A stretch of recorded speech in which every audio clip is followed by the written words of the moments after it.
மாசத்துல 32 டிஎம்சி தண்ணீர் அப்படின்னு மொத்தம் 42 டிஎம்சி தண்ணீர் நமக்கு வந்திருக்கணும். ஆனா இன்னைக்கு ஒரு சொட்டு தண்ணீர் கூட வரல. ஆனா இத பத்தி இருக்கக்கூடிய முதலமைச்சர் வாயை திறந்து பேசுறாரா? பேச மாட்டேங்கிறார். அவருக்கு இருக்கக்கூடிய ஒரே கவலை என்ன? திமுக மேல என்ன பொய் வழக்கு போடலாம், என்ன பொய் கேஸ் போடலாம்.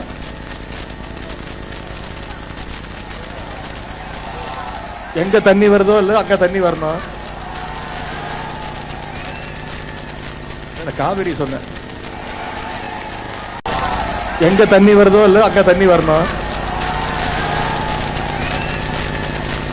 காவிரி சொன்ன തമിഴ്നാട്ടിലെ DMK നേതാവും പ്രതിപക്ഷ നേതാവുമായ ഉദയനിധി സ്റ്റാലിനെ, അതായത് സ്റ്റാലിൻ്റെ മകനെ ചെന്നൈയിലെ നീലാങ്കരയിലുള്ള അദ്ദേഹത്തിൻ്റെ വസതിയിൽ നിന്ന് തഞ്ചാവൂർ പോലീസ് ഇന്ന്, അതായത് ഓഗസ്റ്റ് 4, 2026 രാവിലെ അറസ്റ്റ് ചെയ്തു.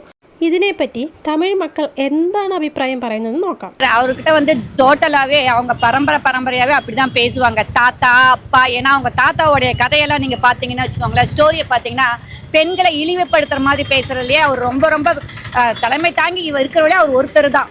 சரிங்களா? அந்த மாதிரி வேற யாரும் பேச மாட்டாங்க. அப்ப அந்த ஜீன்ல வந்தவர் அப்படிதான் பேசுவாரு. இப்ப எங்களுக்கு வந்து அவரை பத்தி பேசணும், இன்னும் எவ்வளவு வேணாலும் எங்களால பேச முடியும். ஆனா பேசுறதுக்கு எங்க தலைமையும் இல்லை, எங்களுக்கும் மனசு இல்லை. ஏன்னா எங்க வளர்ப்பு அப்படி. அவருக்கு வளர்ப்பு சரியில்லை. பெத்த தாயாகட்டும் ஒன்று அவங்க ஒய்ஃப் ஆகட்டும் இதை கண்டிச்சிருக்கலாம். கண்டிக்க முடியாத அளவுக்கு தான் அவர் வச்சிட்டு இருக்காங்க.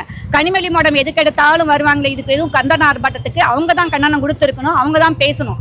மற்ற அரசியல் தலைவர்கள் எல்லாம் அவருக்கு சப்போர்ட்டா பேசும்போது அவங்க வீட்டில் இருக்க பெண்களே அவரை தூண்டி விட்டு தான் பேசிட்டு இருக்காங்க. அவங்க சீமான களத்திலேயே இல்லைங்க, அவரை വിട്ടുருங்க. തൃഷയെയും സി ജോസഫ് വിജയുമായി ബന്ധപ്പെടുത്തി നടത്തിയ അശ്ലീലവും സ്ത്രീവിരുദ്ധവുമായ പരാമർശങ്ങളുടെ പേരിലായിരുന്നു ഈ നടപടി. ഓഗസ്റ്റ് 3 തഞ്ചാവൂരിൽ കാവേരി നദീജല തർക്കവുമായി ബന്ധപ്പെട്ട് DMK നടത്തിയ കർഷക പ്രതിഷേധ റാലിയിൽ ഉദയനിധി സ്റ്റാലിൻ സംസാരിക്കുകയായിരുന്നു. തമിഴ്നാടിന് ഒരു തുള്ളി കാവേരി വെള്ളം പോലും കിട്ടുന്നില്ലെന്നും എന്നാൽ മുഖ്യമന്ത്രി വിജയ് ഇതിനെതിരെ മിണ്ടുന്നില്ലെന്നും അദ്ദേഹം കുറ്റപ്പെടുത്തി. പ്രസംഗത്തിനിടയിൽ സദസ്സിൽ നിന്നും ചിലർ നടി തൃഷയുടെ പേര് വിളിച്ചുകൂവി. ഈ സമയത്ത് പ്രസംഗം നിർത്തി പുഞ്ചിരിയോടെ ഉദയനിധി ഏത് വെള്ളം വന്നാലും ഇല്ലെങ്കിലും ആ വെള്ളം വരണം എന്ന് ഇരട്ടർത്ഥമുള്ള ഡബിൾ മീനിങ്ങുള്ള മോശം പരാമർശം നടത്തി.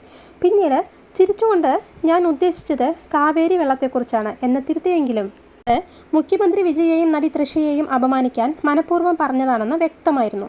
TVK വനിതാ വിഭാഗം നൽകിയ പരാതിയുടെ അടിസ്ഥാനത്തിൽ തഞ്ചാവൂർ ഈസ്റ്റ് പോലീസ് ഉദയനിധിക്കെതിരെ വലിയ വകുപ്പുകൾ ഉൾപ്പെടുത്തി FIR രജിസ്റ്റർ ചെയ്തിരിക്കുകയാണ്.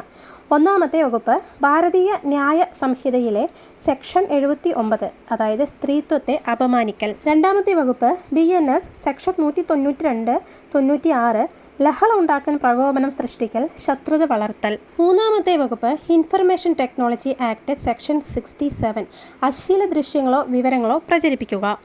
നാലാമത്തേത് തമിഴ്നാട് സ്ത്രീ പീഡന നിരോധന നിയമത്തിലെ സെക്ഷൻ 4. ഇതൊക്കെയാണ് ഉദയനിധി സ്റ്റാലിനെതിരെ ചുമത്തിയ വകുപ്പുകൾ. ഓഗസ്റ്റ് 5, അതായത് നാളെ മുഖ്യമന്ത്രി വിജയുടെ തമിഴക വെട്രിക്കഴകം സർക്കാരിൻ്റെ ആദ്യത്തെ സമ്പൂർണ്ണ ബഡ്ജറ്റ് ധനമന്ത്രി മേരി വിൽസൺ നിയമസഭയിൽ അവതരിപ്പിക്കാൻ പോവുകയാണ്. ഇതിനെ കേന്ദ്രീകരിച്ച് DMK നേതാക്കളും അണികളും പ്രധാനമായും ഉയർത്തുന്ന വാദങ്ങൾ ഇവയാണ്. നാളത്തെ മെഗാ ബഡ്ജറ്റ് പ്രഖ്യാപനങ്ങളിൽ നിന്നും കർഷകരുടെ പ്രശ്നങ്ങളിൽ നിന്നും ജനശ്രദ്ധ തിരിക്കാൻ വിജയ് സർക്കാർ മനഃപൂർവ്വം പ്ലാൻ ചെയ്ത് നടത്തിയ അറസ്റ്റാണിതെന്ന് ഉദയനിധി സ്റ്റാലിൻ ആരോപിച്ചു. സമ്മേളനത്തിൽ പ്രതിപക്ഷ നേതാവായ ഉദയനിധി സർക്കാരിനെതിരെ ശക്തമായി സംസാരിക്കാതിരിക്കാൻ വേണ്ടിയാണ് ബഡ്ജറ്റിൻ്റെ തൊട്ടു തലേ ദിവസം തന്നെ അടിയന്തരമായി ഈ അറസ്റ്റ് രേഖപ്പെടുത്തിയത് എന്നാണ് DMKയുടെ ആക്ഷേപം. എന്നാൽ രാഷ്ട്രീയ പ്രസംഗത്തിൻ്റെ പേരിലല്ല, മറിച്ച് ഒരു സ്ത്രീയെ അങ്ങേയറ്റം മോശമായി പൊതുവേദിയിൽ അപമാനിച്ചതിനാണ് ഈ അറസ്റ്റെന്നും നിയമം അതിൻ്റെ വഴിക്കാണ് പോകുന്നതെന്നും TVK നേതാക്കൾ വ്യക്തമാക്കുന്നു. பேசியிருக்க கூடாது. அவருடைய செயலே வந்துட்டு அவர் யார், அவரோட கட்சிமையோட ஆளுமை என்னன்னு சொல்லி காமிக்குது. இது ரொம்பவும் தவறான செயல். அவர் மனம் வருந்தணும், மன்னிப்பு கேட்கணும். அவருக்கு வந்துட்டு தகுதி இல்லாத ஒரு பதவியில் இருக்காரு. கண்டிப்பாக அவர் அதை விட்டு விலகணும். ரொம்ப தப்பான விஷயம். ஒரு நல்ல பொறுப்பில் இருந்துட்டு அதுக்கான பொறுப்புக்கு என்ன ஒர்க்கோ அதை பண்ணணும். ஆனால் அதை விட்டுட்டு இந்த மாதிரி அசிங்கமான வார்த்தையை யூஸ் பண்ணுறது ரொம்ப தப்பு. அவர் செஞ்ச தப்புக்கு கரெக்டான தண்டனை தான் அது. அது வந்துட்டு அவர் மனம் வருந்தணும். இதுக்கப்புறம் எந்த மகளிருமே வந்துட்டு அவர் தப்பாக பேசக்கூடாது. எல்லாத்துக்கும் மரியாதை கொடுக்கணும்.